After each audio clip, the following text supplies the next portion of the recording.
Now, not often I get a chance to talk about there being good news. Well, there is some good news right here for me to give to you.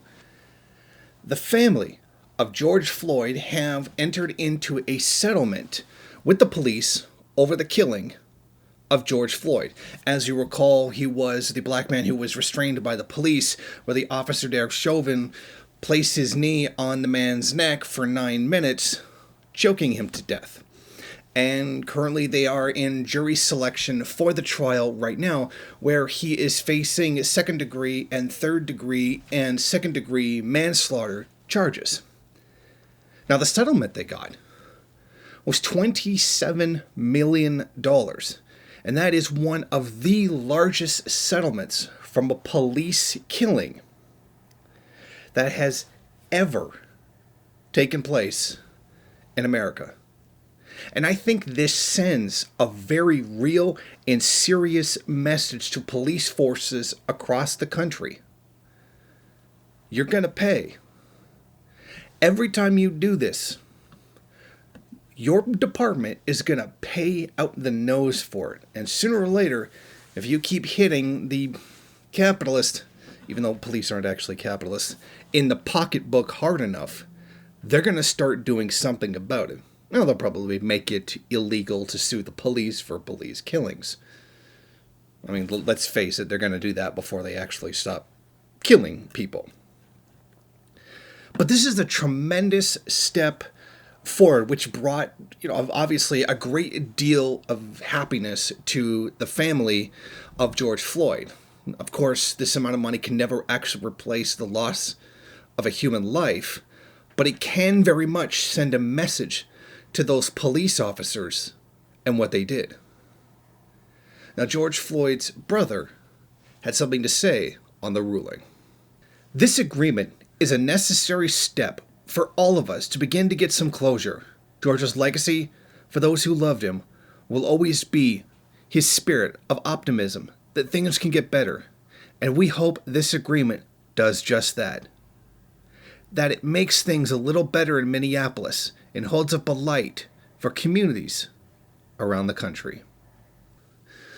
Now, I fully hope that these kinds of words are the ones that have the most truth to them. I hope this does bring some kind of happiness and a message of hope to those who have been a victim of police malfeasance all across the United States and hopefully in some degree across the entire world. But I'm not going to really hold my breath on that. We can definitely see that since the death of George Floyd, there have been numerous people, black, white, brown, and everything in between, that have suffered at the hands of police as a result of the brutal way with which they treat the population. The population which they almost seemingly have the belief that they are superior to, that they are better than. I mean, this is in the way that police are trained. They're the thin blue line between chaos and order. Without them, well, society just wouldn't work. I'm not sharing it, I'm just saying how it works. They legitimately believe that they are above civilians. They refer to us as civilians and them as police. They see themselves as distinct. They're not one of us. They're something different. They are something elevated above us because they bear the responsibility of making society work.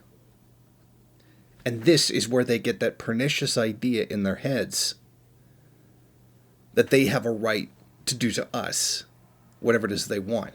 And it is therefore justified because they're the ones doing the right thing. It is not this same old tired thing of, anytime someone thinks they're doing the right thing, they're actually really just a fascist. That's overly simplistic and wholly idealistic as well. It's important to understand those power structures in which that occurs. What is that? The road to hell is paved with good intentions? A phrase created by those who have nothing but bad intentions and seek to justify them. And that phrase is used by those with bad intentions all the time. So please, if you happen to be one of those people who are watching this right now, please in the comment section, let me know what your good intentions are and where they take us. I mean, what are your bad intentions and where do your bad intentions take us? Because it's not enough to just simply see these crimes and denounce them. We have to understand why they happen. Police are uninterested in the why. They're just interested in hurting whoever it is that they perceive to be guilty, before they've actually been convicted of something. Innocent before proven guilty. But what's going to make us different is that we understand those power structures, how they work, what they do, why they are there, why they do what they do. And that's going to lead us to be able to undo an unjust system by knowing why it does the way it does. Tell me at what any time that capitalism has ever gotten rid of crime. Not really. It sort of just takes certain crimes and legitimizes them. Like how it's, if you steal $1 from the till at work, it's a crime. The police will come and kick down your door and take you. But if your employer underpays you by $1, it's a civil offense, which requires you to go to some kind of labor tribunal or even maybe a civil suit and all these other things that are done to make it more difficult for you to receive any kind of compensation for what it is that you've lost. Just looking at that difference tells you pretty much all you really need to know about the system. But maybe I'm getting a little off track here.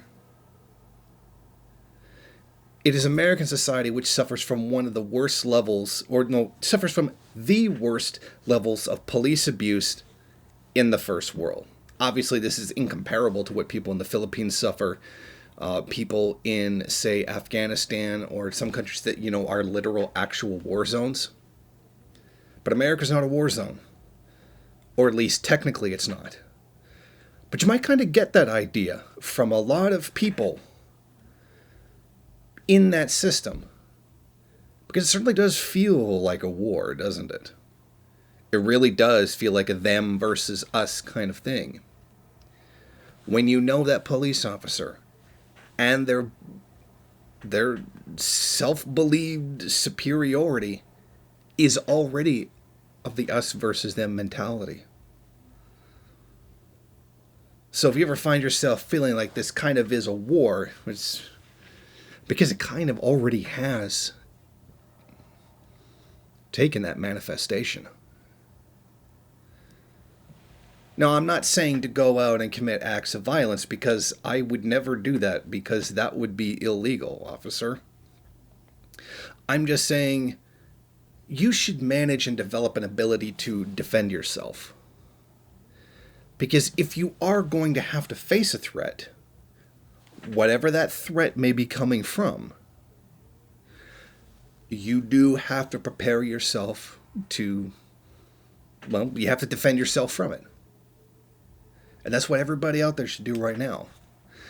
And not everybody who dies at the hands of the police are going to be in this situation where their families are going to get $27 million. The vast majority of these police killings just dissolve into dust and are erased from history. And no one ever hears from them ever again. So make sure you can defend yourself, because that's probably the most important lesson here. Thank you for watching. If you like this program, then please head over to my Patreon page and set up a monthly donation. It's your donations that keep this program running. Also, if you would like, please rate, comment, subscribe, and share in various social media.